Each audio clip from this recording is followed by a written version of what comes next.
이적을 산출한 믿음의 비밀이라는 제목으로 하나님의 말씀 받기를 원합니다.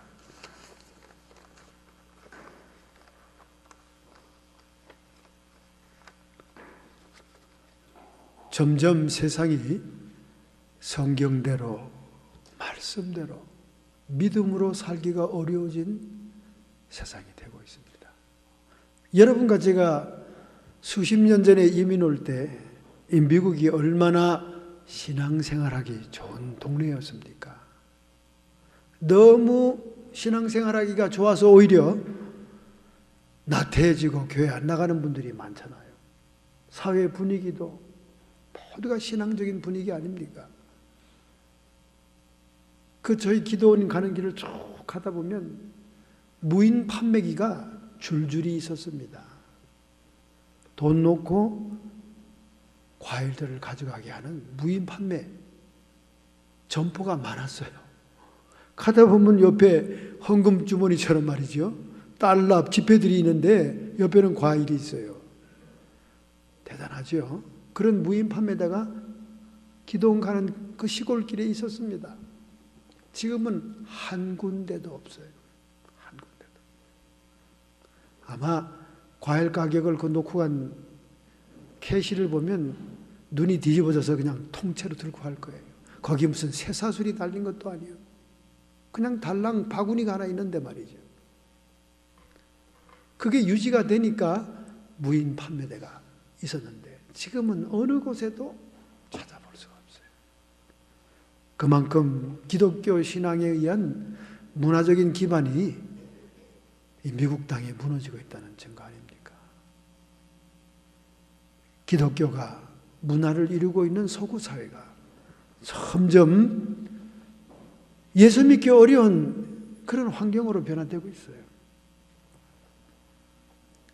최근에 호텔 주인인 피터 볼즈와 헤이즐 메리 부부가 호텔을 팔게 됩니다. 더 이상 견딜 수 없어서 호텔을 팝니다. 그들은 영국의 코널 머라지언에 소재하고 있는 카이모바 비비 호텔, 정말 잘 되는 호텔을 경영하고 있었어요. 그런데 동성애 권리를 주장하는 사람들의 박해가 점점 늘고 와 있었어요. 게이 커플들에게 서비스를 거부해서 유명세를 탄 기독교인입니다. 영국의 기독교 호텔로 유명세를 탔어요. 상당 기간 치열한 법정 투쟁과 지독한 지속적인 모욕을 당함으로 인해서 호텔 사업을 포기하게 됩니다. 기독교 신앙에 근거해서 자신은 결혼한 남녀, 성인 부부에게만 공동 침대를 제공하는 원칙을 세웠습니다. 그런 보수적인 규율로 깨끗한 호텔이라는 소문이 나서 엄청나게 잘 되고 그 호텔을 들려고 하는 대기자 명단이 수없이 많은 잘 나가는 호텔이었어요. 그런데 그들의 고객 가운데 마틴 홀과 스티븐 프레디라고 하는 게이 커플이 프론트에 들어섰을 때 정중하게 주인은 숙박을 거부했습니다. 그것이 바로 2008년도 10월 달이었습니다. 2008년 이래 그들은 계속되는 건물 파손과 살해 위협과 그리고 웹사이트를 통해서 공격이 시작됐습니다. 결국 그들은 법정으로 갔죠.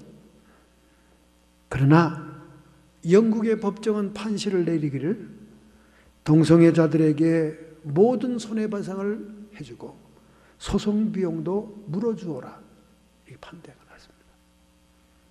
더 이상 이 기독교 부부는 그 아름다웠던 호텔을 운영할 수가 없게 되었습니다. 호텔 담장에는 죽은 토끼의 시체를 걸어놓고 고양이를 프론트에다 죽은 시체들을 깔아놓고 그리고 이 부부의 자동차 타이어 볼트를 뽑아놔가지고 한참 차가 달리다 보면 타이어 하나가 길거리 가버리는 거예요.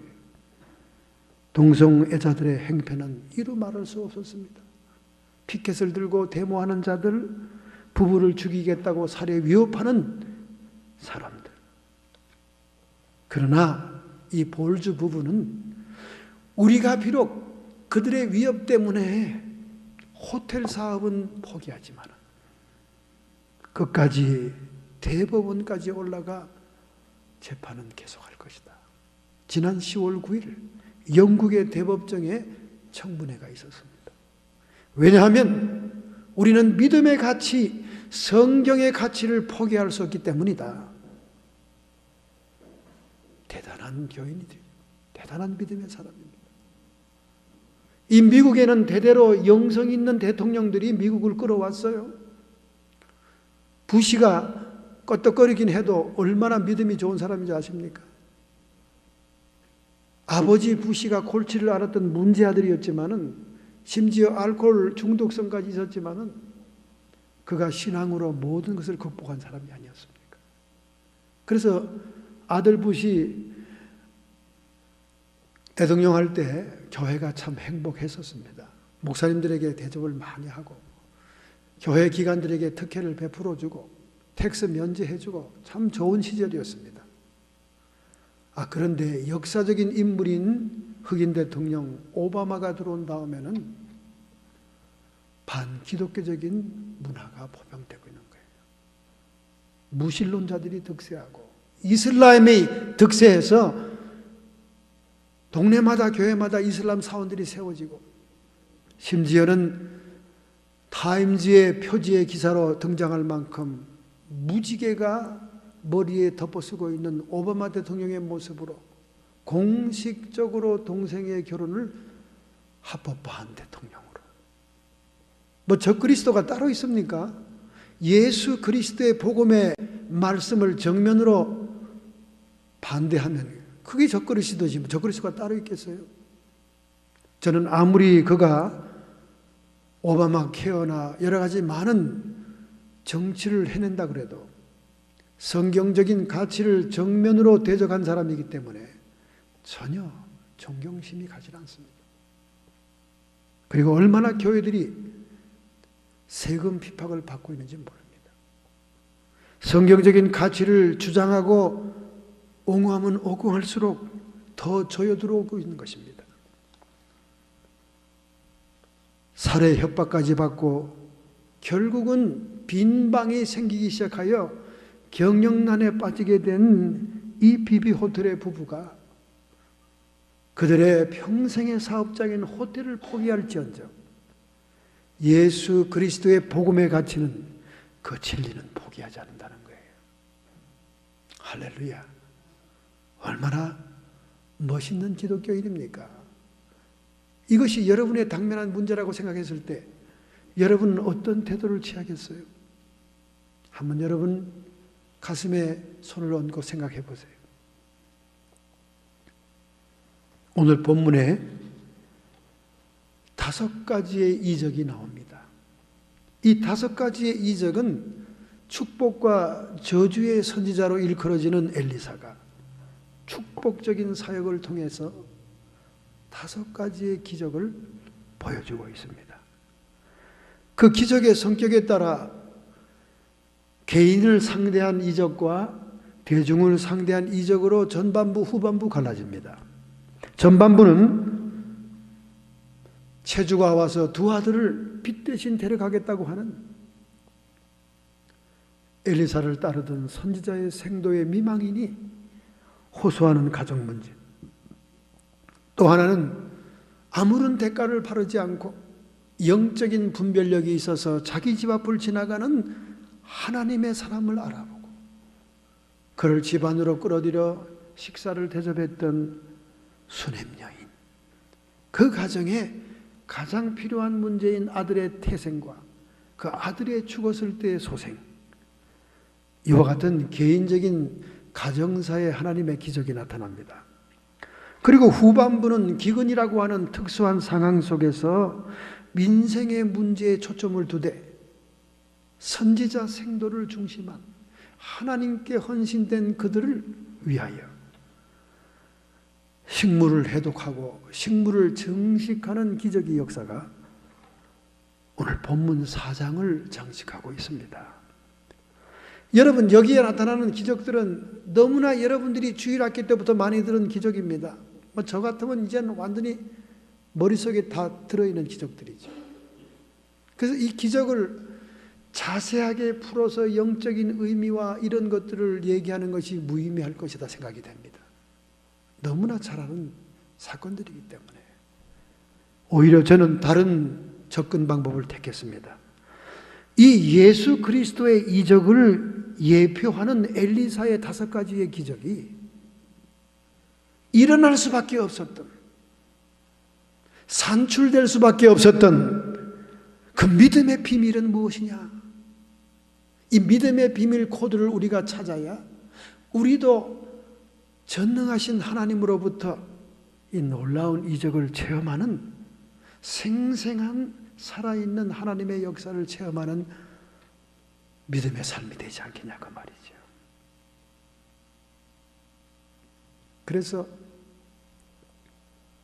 믿음의 비밀을 추적하는 쪽으로 사건을 자세하게 강의하는 쪽보다는 믿음의 비밀이 무엇이냐, 5가지의 사건을 종합적으로 공통적으로 연구 분석해 보겠습니다. 첫째로 2절에 있는 말씀입니다. 우리 다 2절을 한번 보겠어요. 2절에 무슨 말씀이 있습니까? 4장 2절, 엘리사가 저에게 이르되 내가 너희를 위하여 어떻게 하랴? 내 집에 무엇이 있는지 내게 구하라. 저가 가로되 계집종의 집에 한 병 기름 외에는 아무것도 없나이다. 여러분, 이것은 선지자 생도 가운데 죽은 자의 미망인이 찾아왔어. 2 아들을 빚쟁이에게 뺏기기 직전에 엘리사 선생님에게 호소를 하는 거예요. 이 문제를 좀 해결해 주십시오. 물질 문제입니다. 재정 문제예요. 그때 엘리사 선지자가 뭐라고 그럽니까? 내 집에 있는 것이 무엇이냐? 여러분, 이 질문은 상식적인 질문이 아닙니다. 비범한 질문이에요. 왜? 없다 아무것도 없다고 찾아온 사람입니다. 그 당시에 기름 한 병도 가치가 있는 비싼 거였어요. 지금 우리는 뭐 올리브유, 버진 올리브유 할 거 없이 마켓에 가면 싼 값에 얼마든지 사들일 수 있지만은 그 당시 올리브유는 의료용으로, 식품용으로, 갖가지 용으로 쓰는, 그 다음에 등잔불을 켜는 용으로 별 용도로 다 하기 때문에 비쌌어요. 없다 하는 사람에게 내 집에 있는 게 뭐냐? 이렇게 물어본 거예요. 기름 한 병밖에는 없나이다. 그래. 그러면 그릇을 빌되 이웃에 나가 빌릴 수 있는 만큼 그릇을 빌려라. 순종하죠. 그래서 그릇을 막 잔뜩 빌려놓습니다. 부어라. 부었어요. 기름이 모자랐습니까? 그릇이 모자랐습니까? 그릇이 모자랐잖아요. 그릇이 더 있었다면 얼마나 많은 기름을 더 받았을 겁니까? 그러나 빌려온 그릇만 채워도 빚을 갚고도 나머지 생활을 할 수 있는 생계의 문제가 해결됐다는 겁니다. 놀라운 이적이 일어난 거죠. 내게 있는 것이 무엇이냐? 물어보는 것입니다. 그 다음에 나오는 이적은 수냄 여인이잖아요. 수냄 여인, 그죠? 수냄 여인. 자, 우리 수냄 여인 들어가기 전에 그릇을 이웃에게 빌려올 수 있다는 것은 뭔 얘기할까요, 여러분? 이거 일기장을 보여주는 것과 똑같은 거예요. 단순히 여러분 이웃집에 가서 저 그릇 좀 빌려주세요 그러면 잘 빌려줄까요? 맨날 이기적으로 내 건 내 거, 너는 네 거, 나는 폐 안 끼쳐.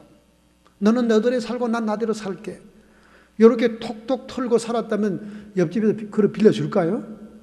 아니 얘가 언제 봤다고 아쉬우니까 나를 찾아왔네. 빈 그릇도 못 빌려줘. 딴 데 가서 살아봐. 그릇을 빌릴 수 있는 이웃이 있다는 것은 평소에 이웃과의 관계가 좋았다는 거예요, 여러분. 미국 동네에서도 사건이 나면 이웃과 관계가 나쁘면 불리한 증언을 합니다. 모든 것이 다 불리해져요. 소송에 올라가면 이웃 증거가 불리하면 소송에서 져요. 그러니까 지금 있는 집 옆집들하고 잘 지내세요. 사과도 갖다 주고 떡도 갖다 주고 길거리에서 만나면 하의도 잘하고 말이죠. 우리 동네에도 pit불개 큰 거 하고 2마리 개를 끌고 하루에 2번씩 산보하는 여인이 있습니다. 개의 여인이지요. 그 여인이 온 동네를 돌아다니면서 다 참견합니다. 다 참견해요. 그 동네 소식통이에요. 그 사람하고 격지면은 동네 소식을 몰라요. 우리 그 사람한테 5불 띄었어요. 빌려주는데 뭐 갚을 생각을 안 합니다. 예. 5불 빌려달라서 빌려주는데 갚을 생각을 안 해요. 우린 또 받을 생각도 안 합니다. 그런데 이 아주머니 꼭 우리 앞에 잔디밭 때 그 큰 개똥을 턱 2모더기를 싸놓고 갑니다. 맨날 거기다 싸놔요. 한번 만났습니다. 정식으로 경고했습니다. 우리 이방훈 집사님이 탁 달아준 녹음하는 서치라이트가 있지 않습니까? 너 저거 봐라. 저거 사진 찍는다 지금. 너 사진 찍으니까 너 우리 없는 새 그냥 거기다 퍼지르고 가도 우린 다 한다. 돌려보면 다 나온다. 그 다음부터 거기 똥이 없더라고요. 네. 그 사건은 여기서 끝내고 다음에 또 이어집니다. To be continue. 재미있는 사건이 계속됩니다. 이웃과의 관계가 좋으니까 그릇을 빌려온 거예요. 그러니까 그릇을 빌려온 그 숫자는 이웃과의 좋은 관계의 실력입니다. 우리는 지금까지 믿음의 분량이다. 그렇게만 해석을 해왔는데 그 사람의 믿음의 분량이기도 하지만은 이웃에게 빌려올 수 있는 대인관계의 능력이에요. 은근슬쩍 엘리사는 그의 평소의 일기장을 들춰보고 있는 거예요. 이웃하고 관계를 잘 했는가? 이웃하고 나눠 먹고 관계를 잘하고 사랑을 베풀었다면 어이구 그럼 빈 그릇을 왜 안 빌려줘? 다 빌려주죠. 빈 그릇 빌려달라는데. 그러니까 그 빌려놓은 그릇에 기름이 차고 넘쳐서 그들이 빚을 갚을 뿐만 아니라 남은 생의 생계까지도 유지될 만한 값비싼 기름이 차고 넘쳤다는 거예요. 이것이 한 병 기름에서 시작됐다는 사실을 알아야 됩니다. 오늘 여러분이 오늘 설교를 통해 여러분 영혼에 울림이 있는 큰 은혜를 받기 위해서는 목사님만 떠들고 읽으라고 하지 말고 같이 성경을 읽으라고 그럴 때 성경을 낭독하는 내 것을 드려야 은혜도 오는 거예요. 그래서 자꾸 여러분을 참가시키는 겁니다. 근데 그것도 목소리 내기 싫어가지고 깨어름을 피고 앉아가지고 마이크로 크게 나오는 목사님 성경 봉독 소리나 듣고 끝내자. 이거 안 됩니다, 여러분. 꼭 여러분 크게 이거 하나님께 드리는 거다. 크게. 두 번째 수냄 여인입니다. 수냄 여인은 사렙다 과부처럼 아주 하층의 어려운 빈민이 아니고 귀부인이었어요.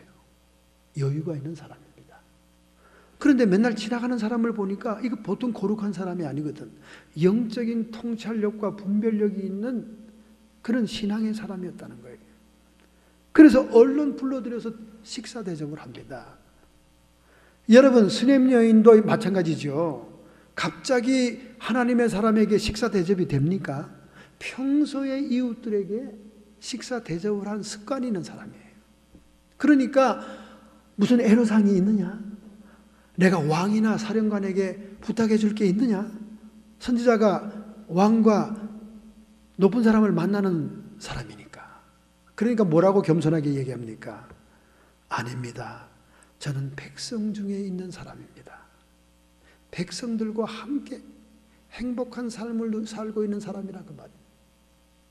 서로 대접하고 서로 나눠 먹고 평소에 하던 그 습관대로 아브라함도 평소에 대접하고 평소에 나눠 먹다가 천사를 대접한 거 아닙니까? 한날은 핏불을 큰 개를 크는 이 동네 산책하는 아줌마가 우리 부부가 차에서 탁 내리는데 손을 딱 가리키면서 너희들 샌프란시스코에서 고급 식당 하지? 이러는 거예요. 아니 동네에 안 맞는 사람은 다 알아요. 목사 집안인 줄. 올 때부터 우리가 그 얘기를 다 했으니까 동네 지나가는 사람한테. 그런데 이 양반이 느닷없이 손가락을 딱 하면서 너희들 샌프란시스코에서 고급 식당 하지? 제가 집에 들어와서 골머리하고 생각했습니다. 왜 저 여자가 매일 하루에 2번씩 우리 앞을 지나가는데 저런 결론을 내렸을까? 첫째, 저희 집은 앞뒤로 서치라이트가 막 엄청납니다. 사람이 지나가면 불이 팍팍 터져요. 그냥 이방원 지사님이 고생하신 거죠. 막 전등이 막 사방에서 터집니다. 교도소 깜방 같아요. 꼭 너무나 서치라이트가 터뜨리니까. 우리 집에 보물이 많아서 그런가? 왜 우리가 신방을 가고 멀리를 떠나다니니까 일단 집이 밝아야 도둑이 들지 않잖아요. 제가 우리 LA에 있는 형님 집 그 시형 아파트 사시다가 하셨는데 그런 그 어려운 사람들 사이에 있으니까 도둑이 많이 들더라고요. 그래가지고 한 2, 3일 기도원 갔다 오면 그냥 트럭으로 다 실어 날랐더라고요. 그런 경험이 있으니까 막 불을 막 사방에서 때리고 막 필름이 돌아가고 카메라가 돌아가고 난리 법석입니다. 그러니까 이 사람 생각에는 이 사람들이 무슨 사업을 하느라고 집을 오래 비니까 교도소 깜방처럼 서치라이트가 켜져 있구나. 첫째 생각이죠. 두 번째는 아침에 나가면 밤늦게 들어오거든. 비즈니스 안 하고야 그렇게 늦게 오는 사람이 없잖아요. 우리는 나가면 장거리로 가니까. 신방 가면 오래 있다 오니까. 그 다음에 목사라는 소리는 들어서 뭐 양복은 입고 나가긴 나가는데 나갈 때 보면 두 부부가 양쪽에 코스트코 백을 탁 들고 막 간단 말이에요.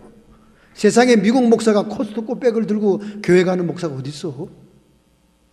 그러니까 이건 저희 틀림없이 이거 무슨 비즈니스 운영하나. 차를 가끔 보면 막 고구마 박스가 막 있고 말이지.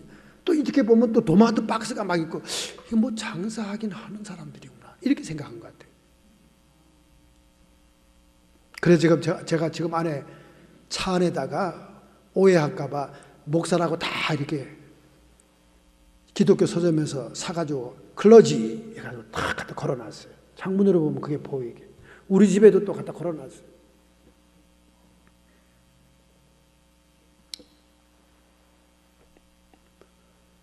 제 죗값이죠.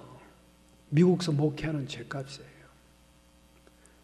제 아버지 밑에, 제 어머니 밑에 제 모교에 있었을 때는요, 그 많은 신자들이 한 사람 한 사람 은혜 받은 게 감사해서 주의 종을 대접하겠다고 가져오는 게 많아요. 보통 때도 과일 상자가 막 집 앞에 마루에 쌓입니다. 아무리 집안 식구가 10식구라도 그거 다 못 먹어요. 그래서 남는 건 전부 다 제 차지입니다. 제가 그거 자전거에다 싣고 딜리버리 해야 돼요. 꼭 우리 엄마가 저한테 시키더라고요. 예, 어느 집 어려운 집이다. 그 집에 갖다 주고 와라. 그럼 또 자전거를 타고 제가 어머니 얘기를 또 잘 듣죠. 아버지 얘기는 잘 안 들어도 어머니 얘기는 잘 들어요. 그래서 뒤에다 탁 마치 무슨 과일 딜리버리 하는 사람처럼 교인들 어려운 집에 갖다 드리고 와요. 근데 수도국산 꼭대기 이런 데 어려운 데를 올라갈 때는 너무 힘들다는 거예요. 그러니까 보통 때도 그렇게 딜리버리를 해드리는데 여러분 한국에 얼마나 명절이 많습니까? 추석 명절, 설날 뭐 이런 명절이 오면요. 여러분 생각해 보세요.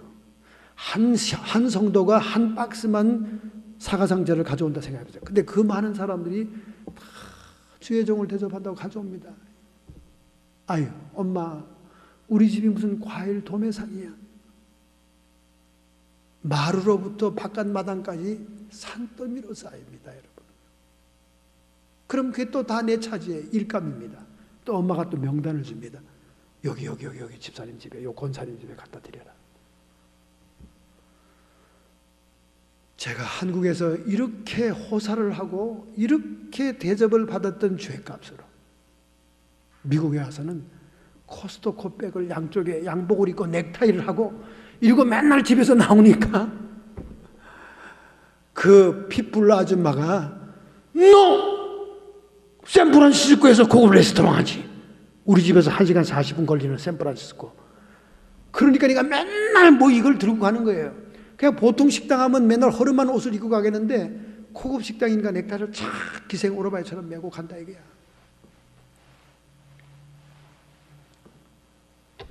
수넴 여인이 하나님의 사람을 대접하다가 나중에는 자기의 그 담 위에다가 다락방을 짓습니다. 그래서 엘리사의 방이라고 유명한 말이 생기지 않습니까? 엘리사의 방, 선교사들이 오면 재우는 방, 주의 종들이 오면 재우는 방. 그래서 이 부잣집들 큰 저택을 지니고 사는 사람들은 그 목사님들 방을 따로 딱 구분해 놓는 사람들이 있어요. 저도 저 동부에 갔을 때 동부에 펍킷이라고 하는 IBM 본부가 있는 뉴욕에서 3시간 떨어져 있는 참으로 아름다운 동네입니다. 지금은 아마 단풍이 굉장할 거예요. 그때는 제가 렌트카를 끌고 눈길을 달려서 간 동네인데 거기가 본래 그 뭡니까? 그 트레스 디아스의 본부가 있는데요. 본산지입니다. 갔는데 거기 계신 장로님 집에 들어갔는데 대저택이에요. 동부의 대저택은 어마어마합니다. 여러분 맨션입니다. 가니까 목사님 올해 들어서 우리 엘리사 선지자의 방에 목사님이 처음 드는 겁니다. 그리고 모시고 갔는데 2층 방 전망이 정말로 아름다운 그 방에 침대 뭐 모든 것이 다 구비되어 있어요. 책, TV 다 구비되어 있어요. 제가 온다는 약속을 받고는 다 깨끗이 청소해놨다. 호텔을 거기에 비교하겠어요. 호텔을, 영업집 호텔을 비교하겠습니까? 주의 종들을 위해서 다 정말 머리가 숙여지는 신앙이 좋은 장로님이었어요. 바로 이 수넴 여인이 그랬습니다. 이렇게 대접을 받다 보니까 엘리사가 도대체 당신의 소원이 뭐냐? 그런데 그에게는 게하시라고 하는 몸종이 있었습니다. 그 게하시가 들러보니까 이 집의 문제는 물질이 아니고 아들이 없는 거다 그 말이야. 남편이 늙었는데 부인도 물론 늙었겠죠. 아들이 없다. 그때 엘리사가 그를 축복하지 않습니까?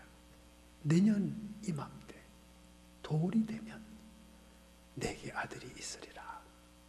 그러니까 이 나이든 이 아주머니 수넴 여인이 수줍어하면서 아이고 날 놀리지 마세요. 무슨 그렇게 날 놀립니까? 아닙니다. 괜찮아요. 그러나 선지자의 입에서 한번 선포된 것은 그대로 실현이 됩니다.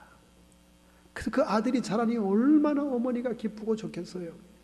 한 번은 온 집안의 축제와 같은 추수가 한참 이루어질 때 아버지를 돕겠다고 어린 아들이 막 뛰어간 거죠. 그러나 추수가 하루 종일 걸리는데 아침 나절에 갔다가 그 떼약빛에 말이죠. 팔레스타인이 엄청난 캘리포니아처럼 떼약빛 아닙니까? 거기에 일사병이 걸린 거예요. 이 아이가 머리가 아프다가 막 아우성치는 것은 일사병의 증상입니다.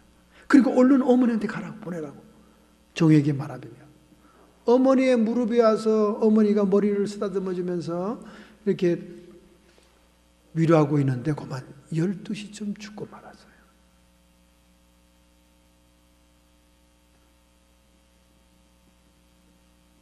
여러분, 이 수넴 여인이 그 없는 아들이 생기게 된 것은 왜 그렇습니까? 하나님의 사람을, 하나님을 섬기듯이 식사를 대접하고 그의 거할 방을 만들어 주었기 때문에 그 가정의 문제가 해결된 겁니다. 마태복음 7장 12절에 오늘 예수님께서 여러분들에게 말씀합니다. 그러므로 무엇이든지 남에게 대접을 받고자 하는 대로 너희도 남을 대접하라. 이것이 율법이요 선지자니라. 그러므로 무엇이든지 남에게 대접을 받고자 하는 대로 너희도 남을 먼저 대접하라. 이것이 율법이요 선지자다. 이것이 율법이요 선지자라는 말은 뭡니까? 성경의 핵심 내용이다 그 말이에요. 사람에게만 먼저 대접을 받기 위해서 먼저 대접을 하는 게 아니라 율법이요 선지자니까 하나님에게도 내가 대접을 받고자 원한다면 하나님을 먼저 대접해야 된다. 할렐루야. 제가 교회 가려고 나오는데 사모님이 따라 나오면서 근심스러운 얼굴로 저에게 얘기하더라고요.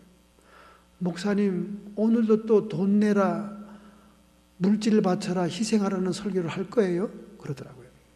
왜? 우리 교인들은 그런 얘기하면 더 줄어요, 헌금이. 그러더라고요. 아, 그래? 청개구리구나. 그런데 어떡하냐? 내가 설교를 어디서 골라서 하는 것도 아니고 지금 구약 성경을 계속 순서대로 시리즈로 하고 있는데 이 성경 안에 그 내용이 나오는데 내가 하지 않는다면 난 가짜 선지자지. 내가 정말 성경을 순서대로 설교하다 보니까 맨 바쳐라, 드려라, 대접하라, 심어라 하는 얘기만 나오는데 나 지금까지 목회 잘못한 것 같아. 목사의 자녀로 태어나서 헌금 컴플렉스, 성도들이 목사 가정에 뭐 갖다 주는 이런 열등의식 때문에 어떻게 해서라도 헌금 얘기는 안 하려고 작정하고 목회를 해왔는데 지금까지 그 목회가 잘못된 것 같아. 성경을 보니까 성경에 맨 그런 얘기밖에 없네. 우리가 신앙생활을 성경대로 하지 않고 자기의 소견대로 한다면 그거는 신념에 불과한 거지. 내 생각 내 뜻대로 하면 그건 신념에 불과한 거지. 우리가 믿음을 가졌다 신앙생활을 한다는 것은 말씀대로 기록된 대로 하는 것이지 않습니까? 근데 오늘 기록된 순서대로 기록된 걸 보니까 계속 그 얘기네. 계속 그 얘기야. 하나님의 사람을 대접했다. 먼저 대접했다. 그래서 제가 말했습니다. 사모에게. 나는 성경에 있는 대로 한다. 성경에 있는 대로 한다.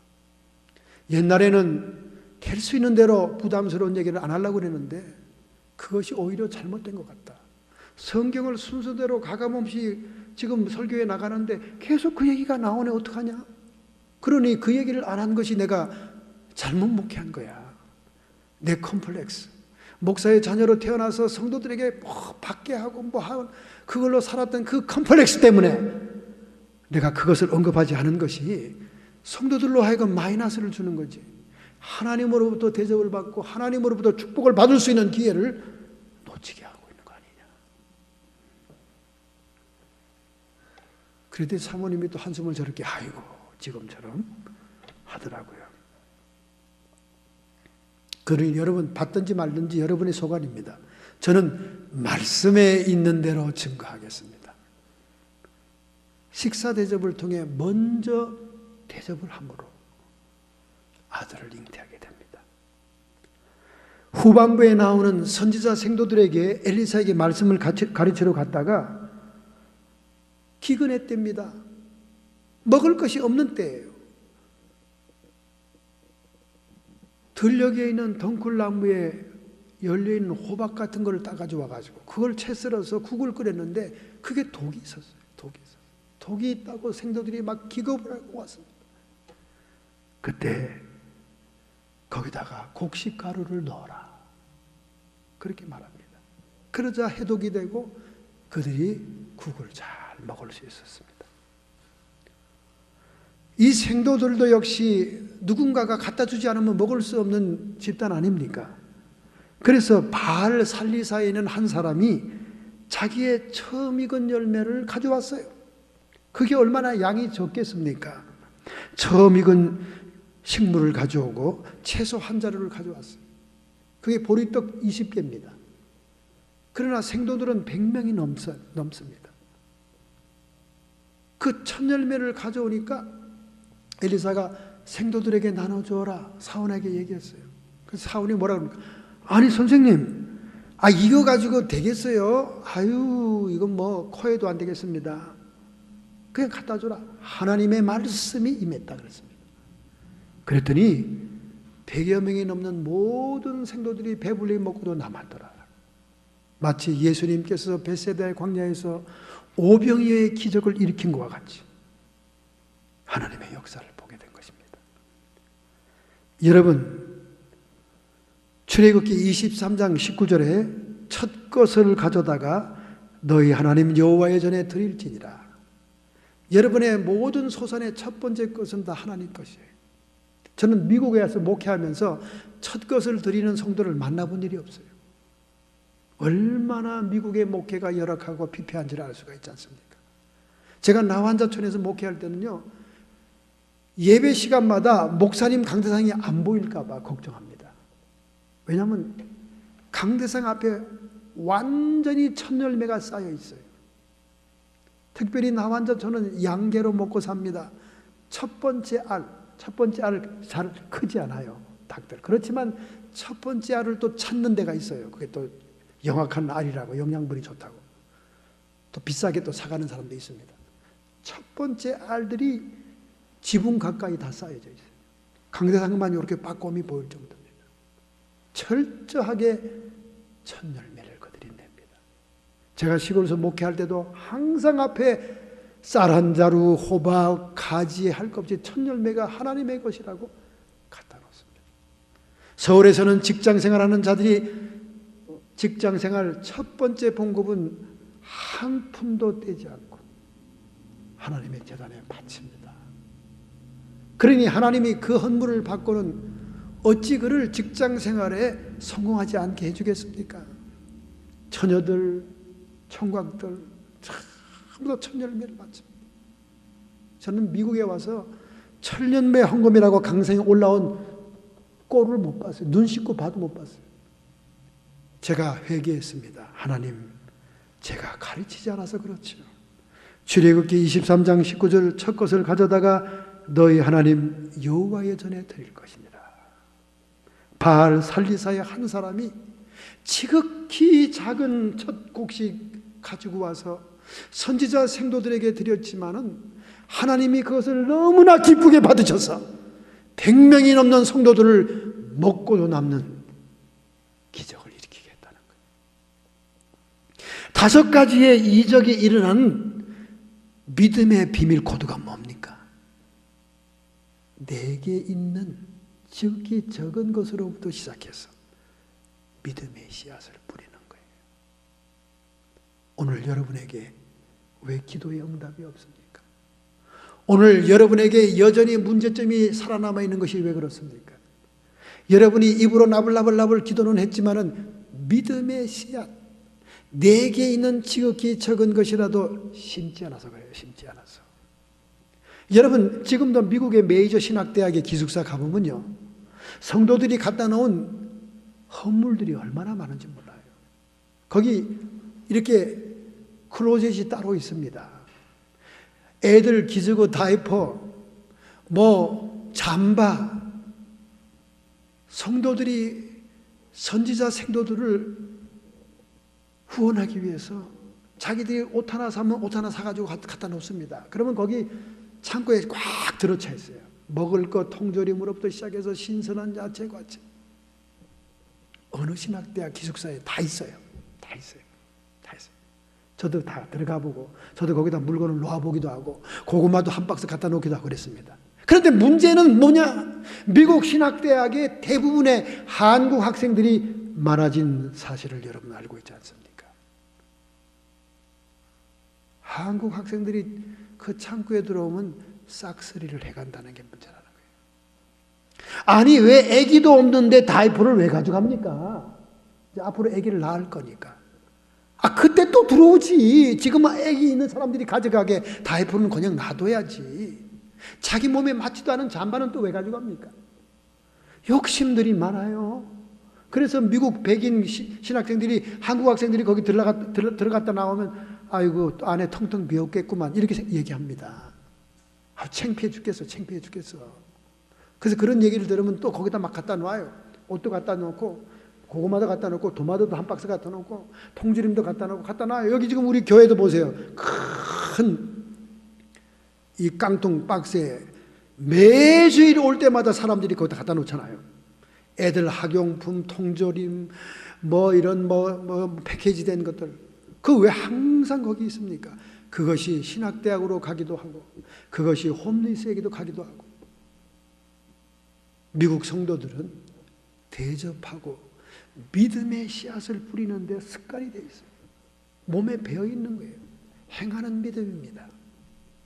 우리가 미국 땅에 와서 믿음 생활하고 있는데 이 성경적인 진리를 배우지 않는다면 어찌 우리 삶 속에 하나님의 기적이 나타나겠어요? 그저 털덜 떨면서 그냥 내 거는 그냥 썩어 문드러 쓰레기통에 들어갈지언정 다른 사람이 못 건들게 하고 그냥 눈에 보이면 다 끌고서 가져가고 싶고. 이제 우리 한국 사람들도 좀 수준이 높아져야 돼요. 우리 한국이 지금 얼마나 잘 사는 나라입니까? 옛날에 구제품 받던 시대가 아닙니다. 그리고 오늘 우리 한민족의 신앙도 얼마나 수준이 높아요. 세계 20대 교회가 있는 한국 아닙니까? 그리고 우리 믿음의 수준도 좀 높아져야지. 제3세계 얻어먹는 교인들입니까? 좀 줄 줄도 알아야지. 좌우를 둘러보면서 내가 대접할 곳이 어디 있는가? 그래야 하나님이 우리에게 큰 믿음의 씨앗을 통해 역사하는 거예요. 이 귀중한 진리가 여러분의 평생을 지배하길 바랍니다. 모세가 민족을 해방하는 해방자로 부름을 받았을 때 그는 자신이 무능하다고 자꾸만 얘기합니다. 내 손에 있는 것이 무엇이냐? 모세의 손에 들려진 것은 40년 동안 장인의 양을 몰고 다니고 손에 기름때가 묻은 메마른 지팡이 하나밖에 없습니다. 내 손에 있는 그 지팡이로부터 하나님의 권능과 역사가 시작된다는 것입니다. 할렐루야. 어린아이의 오병이여, 보리떡 5개와 물고기 2마리가 베세다 광야에 2만 명의 사람들을 먹이는 하나님의 기적을 가져오잖아요. 하나님은 이적을 일으키기 전에 믿음의 씨앗을 기다립니다. 오나메이커가 미국의 유명한 백화점 왕이 되지 않습니까? 그는 어릴 때부터 얼마나 믿음이 좋은 소년인지 모릅니다. 그가 다니는 교회, 일주일 동안 피곤하게 노동을 마치고 교회에 오게 되면 그 교회 앞에 비가 오니까 진흙탕이 됩니다. 예전에는 이 아스팔트가 없는 시대였습니다. 그런데 가만히 보니까 우산 쓰고 오는 신사 숙녀 여러분들이 그 진흙탕이 된 교회 앞에 바로 문에 그 빗물을 피해 가느라고 막 트위스트 춤을 추는 거예요. 그냥 피해 가느라고 이러면서 말이죠. 그리고는 다 들어가더라는 거예요. 이 어린 소년이 거기에 큰 깨달음을 가졌습니다. 그는 마침 어린 소년으로서 벽돌 공장에서 아르바이트를 하고 있었어요. 그러나 그가 받는 임금으로 벽돌 한 장 한 장 사기가 큰 돈인 겁니다. 그러나 그는 매주일 자기의 임금 가운데 실링을 떼서 그 벽돌 한 장 한 장을 사가지고 와서 교회 앞 문턱에서부터 쌓기 시작한 겁니다. 몇 달이 걸쳐서 그 진흙탕에 벽돌이 쌓여지고 깨끗한 길이 된 것을 결국 점점 모든 교회 사람이 알게 되었고, 어린아이에게 망신을 당한 교회 어른들이 회의를 해서 교회 앞마당의 길에 벽돌을 다 깔고 2번 다시 비가 오더라도 진흙탕이 되지 않게 했다는 것입니다. 어찌 하나님이 이 믿음의 씨앗 같은 벽돌 한 장을 주님의 전을 위해 바치는 이 아들을 그냥 두겠습니까? 그는 미국의 가장 번영하고 축복받은 사업가가 되지 않습니까? 백화점 왕 오너메이커. 그는 사업에 성공하면서 수많은 하나님의 사업에 헌신하게 되는 것입니다. 땅이 있을 동안에는 심고 거둠의 법칙이 존재합니다. 사람이 무엇으로 심든지 그대로 거두리라. 믿음이 겨자씨 하나만큼만 있더라도 이 산들어 들리어 명하여 움직이게 할 수 있으리라. 오늘 여러분과 제가 상상 속에 있는 믿음, 관념 속에 있는 믿음, 자기의 소견대로 행하는 신념 같은 믿음들을 이제는 내게 있는 지극히 적은 것으로 믿음의 씨앗을 뿌릴 때 하나님은 기적을 일으키는 거예요. 할렐루야. 자, 두 번째 33절입니다. 33절 두 번째, 들어가서는 문을 닫으니 선지자 생도 미망인이 기름병에 기름을 부을 때도 문을 닫으라고 했어요. 그리고 이 수냄 여인이 아들이 죽었을 때 그 시체 위에 올라가 온갖 정성을 다하며 그를 소생시킬 때도 사람을 내보내고 문을 닫았습니다. 하나님의 이적이 오는 두 번째 믿음의 비밀 코드는 문을 닫는 거예요. 문을 닫는 거예요. 마태복음 6장 6절 예수님께서 여러분들에게 말씀합니다. 너는 기도할 때 내 골방에 들어가 문을 닫고 은밀한 중에 계신 내 아버지께 기도해라. 은밀한 중에 보시는 내 아버지께서 갚으시리라. 할렐루야. 오늘 여러분과 저에게 벌어지고 있는 수많은 상황과 수많은 문제들은 우리 하나님과 대면해서 하나님께 구해야 됩니다. 그리고 그 상황에 대해서 집중적으로 희생적인 집중을 통해서 하나님이 말씀으로 하나님이 뜻으로 계시로 확신을 줄 때 믿음을 선포하면 하나님의 기적은 따라오는 것입니다. 할렐루야. 사망의 독이 있는 국을 가루로 해독을 할 때도 엘리사 선지자는 그 방법을 하나님께로부터 받은 것입니다. 또 지극히 적은 보리떡 20개로 100명 이상의 생도를 먹일 때도 게하시가 아이고 이것으로 다 어떻게 먹여요? 그러더니 하나님이 말씀했느니라. 할렐루야. 하나님이 지식의 말씀으로 그에게 그 일을 행하게 했던 것입니다. 그러므로 여러분과 제가 하나님의 기적을 체험하는 믿음의 비밀 코드는 골방에서 하나님을 대면해야 됩니다. 믿으시면 아멘 합시다. 기도한다고 자랑하고 떠들고 다니지 마세요, 여러분. 기도한다고 자꾸 뭘 얘기하는 사람들은 대가를 바라는 거예요. 대가. 하나님한테 응답을 바라는 게 아니라 사람에게 대가를 바라는 거예요. 기도는 골방에서 남들이 하는지 안 하는지 모르게 해야 되는 것입니다. 주님과 나 사이에 긴밀한 교제가 이루어져요. 샌프란시스코에서 북쪽으로 수십 마일 가면 산타로자라고 하는 아름다운 새 도시가 있어요. 여러분도 가보셨을 겁니다. 그 산타로사에서 태평양 쪽으로 넘어가는 시골길, 거기에 태평양은 남색입니다. 남색. 옥색 바다가 아니고 열대지방은 옥색 바다인데 추운 북쪽 지방은 남색이에요. 북청색입니다. 좀 무시무시하죠. 바람이 스산하게 불고. 옥시덴탈이라고 하는 조그만 산동네가 있는데 거기에 미국에서도 유명한 기도원이 있어요. 그 기도원은 대강당과 본무가 본 건물이 있고 주변으로 레드우드 숲속에 라찌가 하나씩 다 있습니다. 라찌 하나에 200명씩 들어갑니다. 라찌가 얼마나 설계가 잘 되는지 몰라요. 가운데 본당이 있고 양쪽 1, 2층으로 모텔식으로 숙소가 있습니다. 그리고 본강당 뒤에는 파이어플레이스가 있고 변소와 화장실과 부엌이 달려 있습니다. 그 라찌 하나가 완전히 기능을 하죠. 그래서 거기서 집회를 하기 위해서 그 기도원을 사용하려면 1년 6개월 전에 사인을 해도 될까 말까요.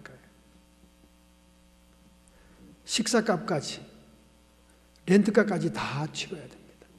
1년 6개월을 기다려야 돼요. 이런 어려운 과정을 거쳐서 노동절인 초가을에 제가 심우하는 교회와 제 친구의 교회 두 교회가 합작으로 제1차 산상기도회를 열었습니다.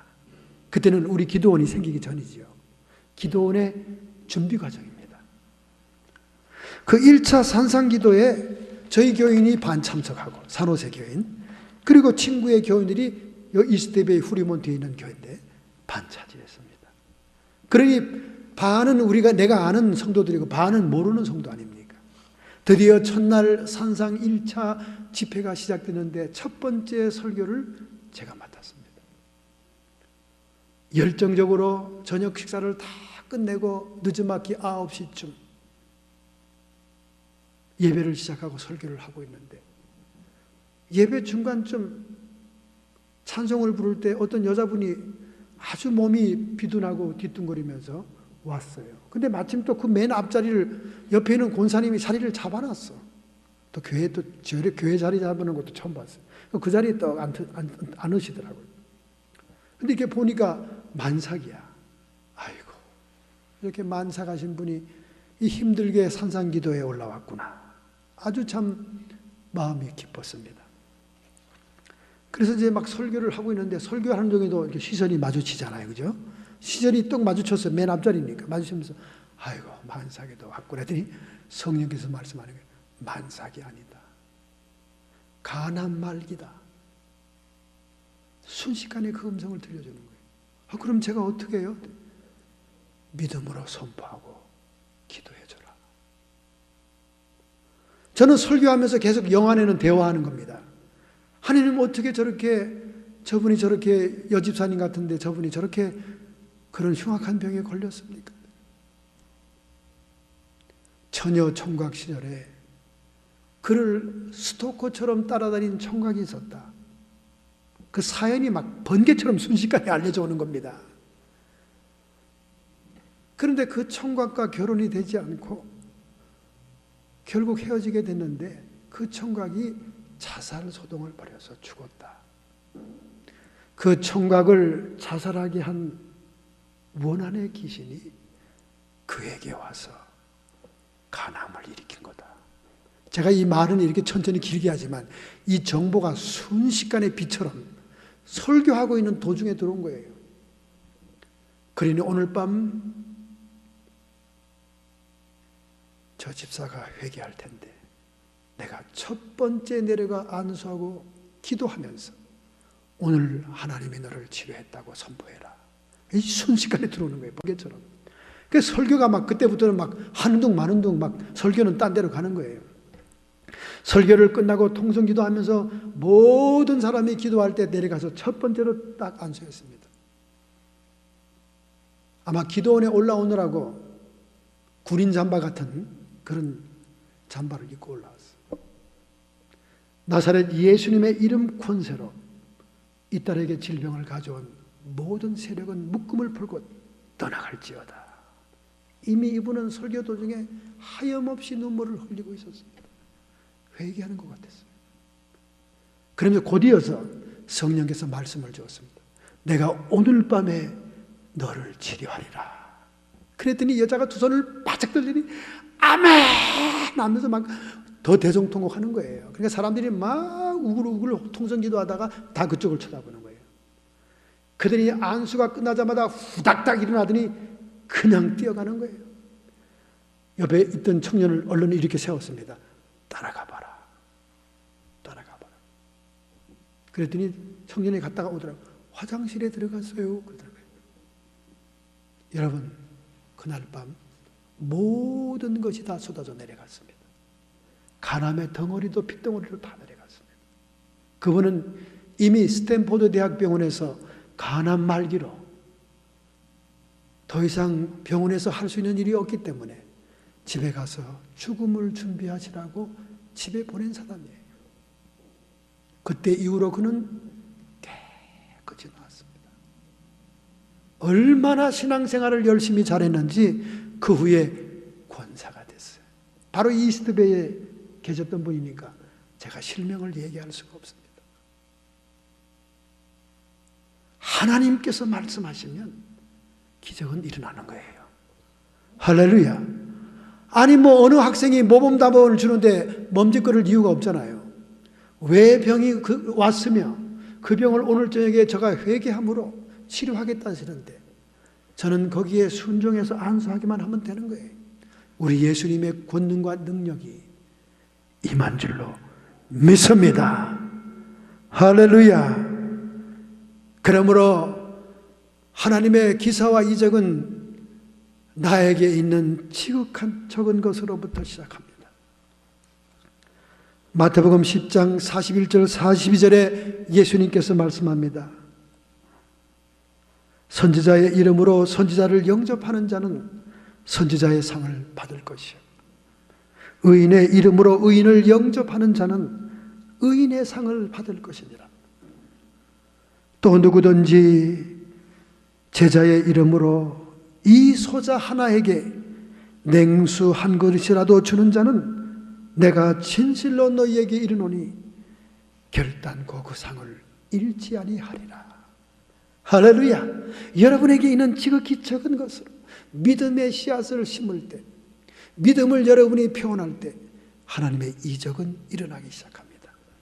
두 번째, 문을 걸어 잠근 것처럼 하나님과 직접 대면해서 하나님께 구하고 기도함으로 내 이름으로 구한 것은 다 시행하리라. 보리떡 20개밖에 안 됐지만은 100명 이상이 먹을 수 있다는 사실은 여호와의 말씀이 선지자에게 임하였기 때문에 그 기적이 일어났고, 선지자는 순종했을 때 그 역사를 보게 된 것입니다. 오늘 밤에 그 여인을 치료하겠다는 하나님의 말씀에 순종했을 때 전능하신 하나님의 능력과 예수의 권능이 제1차 산상기도의 첫 번째 안수를 통해서 일어난 줄로 믿습니다. 그러니 그 2박 3일의 기도회는 얼마나 뜨겁고 불같은 모임인지 몰라요, 여러분. 그때 모든 사람들이 기도원을 세워야 된다고 아우성들을 쳤습니다. 지금도 그 은혜를 받은 사람들이 지금 저 프리몬트 교회의 중직자입니다. 우리 예수님이 하신 일이죠. 여러분, 하나님과 대면해야 되는 것입니다. 하나님만이 이 일을 할 수가 있는 것입니다. 여러분과 제가 세상 밖으로 나가면 나갈수록 불가능이 많아요. 나라고 하는 자아라는 존재를 둘러싸고 있는 것은 물질 환경입니다. 우리는 태어나자마자 어머니의 젖을 먹기 시작해서 물질 환경에 쌓여져 있습니다. 근데 그 물질을 우리가 획득하고 얻는 것이 쉽습니까? 저주받은 인생, 저주받은 세상이라서 이마에 땀방울이 흘러야 되고, 나와 내가 가는 길에는 가시덤불과 엉겅퀴가 있기 때문에 먹고 살기 힘들어요. 미국 생활 여러분 얼마나 고생스럽습니까? 물질 환경도 우리가 나가고 해치면 해줄수록 더 힘들어요. 그 밖에는 뭐가 있습니까? 사람의 환경이 있습니다.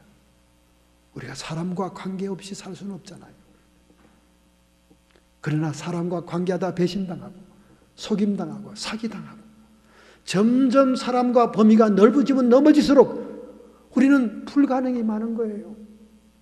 그 사람 다음에는 뭐가 있습니까? 우주 만물 있잖아요. 우주 만물 환경.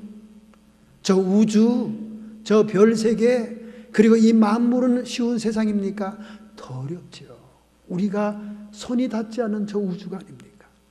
우리는 밖으로 나가면 나갈수록 불가능이요, 힘든 거예요. 왜 저희 집에 강아지가 2마리 있겠습니까? 사람들에게 실망을 당하고 사람들에게 상처를 입으면, 사람은 꼴 보기 싫어도 강아지는 귀여운 거예요. 꼬리를 치니까. 그래서 애완견을 기르는 심리학, 정신분석에는 사람에게 상처가 많은 사람일수록, 어릴 때부터 부모의 사랑을 받지 못하고 커서는 사람에게 배신당하고 사기당한 사람일수록 나이가 들면 짐승을 키우는 거예요. 그러나 하나님이 우리에게 숨통을 터지게 했습니다. 하나님을 대면하고 하나님을 만나기 위해서는 우리 자아 속으로 들어가야 돼요. 우리의 내면 세계로 들어가야 됩니다. 마치 성전 바깥들에서 하나님의 영광을 보며 하나님을 만나기 위해서는 지성소라고 하는 칠흑 같은 어두움 내면으로 들어가는 것처럼 여러분과 저의 자아 속으로 들어가야 됩니다. 우리 자아 바깥에는 양심이라는 것이 둘러싸여 있습니다. 여러분과 제가 성경대로 말씀대로 살지 않아도 양심대로만 살아도 사람들과 대인관계가 좋습니다. 우리가 지나가다가 홈리스 거지들 볼 때 양심이 얘기해 줬잖아요. 한 옵을 줘라, 불쌍하다. 물 한 병이라도 주고 가라. 양심은 자꾸 얘기하잖아요. 그 양심을 따르면 사람과의 관계가 원만해지고 좋은 소속감으로 서로 사랑의 유대관계를 맺죠. 근데 요나마 요 양심도 우리가 컷다운 하잖아요. 에이, 하루 이틀이야. 그거 다 보태주다가 내가 더 거지 되겠다. 그 양심의 말을 안 듣는다 그 말이에요. 그 양심이 우리를 또 둘러싸고 있어요. 그 양심 바깥에는 또 누가 있습니까? 성령이 계시죠. 성령은 누굽니까? 예수의 영이지요. 예수의 영은 누굽니까? 하늘과 땅의 권세를 회복한 자입니다. 요 말이 뭔 말이요? 창세기 1장 27절에 하나님은 남자와 여자를 창조하고 난 다음 만물을 다스리는 축복을 우리에게 주었어요. 이 축복이 타락전에 우리가 가지고 있었던 오리지널 브레싱입니다. 원축복이에요. 바로 예수님은 이 원축복을 우리에게 회복시켜 준 겁니다. 땅의 권세뿐만 아니라 이제는 하늘의 권세까지도 회복해 준 거예요. 이 원축복은 땅의 축복만 얘기하고 있지 않습니까? 땅에서 땅을 정복하고 만물을 다스리고 생물을 다스리라. 땅의 축복을 얘기하는데 예수님은 하늘의 축복까지 우리에게 회복해 준 거예요. 하늘과 땅의 만물의 권세를 회복한 예수의 영이 우리 안에 계시거늘 그 주님을 붙잡으면 우리는 만물을 소유하게 되는 거예요. 할렐루야. 그래서 만물의 충만이 교회 안에 있다. 교회가 예수님의 몸이니까, 교회의 머리가 예수님이니까 모든 만물의 충만이 교회 안에 있다. 그래서 천국의 열쇠를 맡긴 거 아니에요. 너희가 땅에서 매면 하늘에서도 매일 것이요 너희가 땅에서 풀면 하늘에서도 풀리리라. 할렐루야. 예수님께서 하늘과 땅의 권세를 회복한 그 권세를 우리가 누리기 위해서 이 주님의 몸된 교회에 나와 천국의 열쇠를 움직이는 겁니다. 그것이 하나님과 대면하여 기도하는 거예요. 땅에서 매면 하늘에서 하나님이 메어줄 것이고, 우리가 땅에서 풀면 하늘에서 풀어주는 하늘과 땅의 권세가 우리의 내면 속에, 우리 교회에 있는 것입니다. 그래 여러분, 바깥으로 나가면 나갈수록 여러분은 한계를 느끼고 불가능을 깨닫게 되고 괴로움을 당하고 사람들과 사기를 당하고 괴로워지는 거예요. 성령의 사람, 영의 사람은 내면으로 들어가야 되는 거예요. 문을 닫아라. 문을 닫고 사람은 내어 쫓고 하나님과 대면하는 영적인 교제가 만물을 다스리는 권세를 우리에게 주시는 거예요. 그래서 기도가 역사하는 겁니다. 그래서 이 기도가 이적을 가져오는 거예요. 할렐루야. 땅에서 부지런히 맵시다. 하늘에서 맬 것입니다. 땅에서 부지런히 풉시다. 하늘에서 풀릴 거예요. 이것이 예수님의 몸된 교회에 맡긴 천국의 열쇠입니다. 할렐루야. 왜 선지자를 대접하면 선지자의 상을 받는지 이제 알겠죠? 왜 의인을 대접하면 의인의 상을 받는지 알겠죠?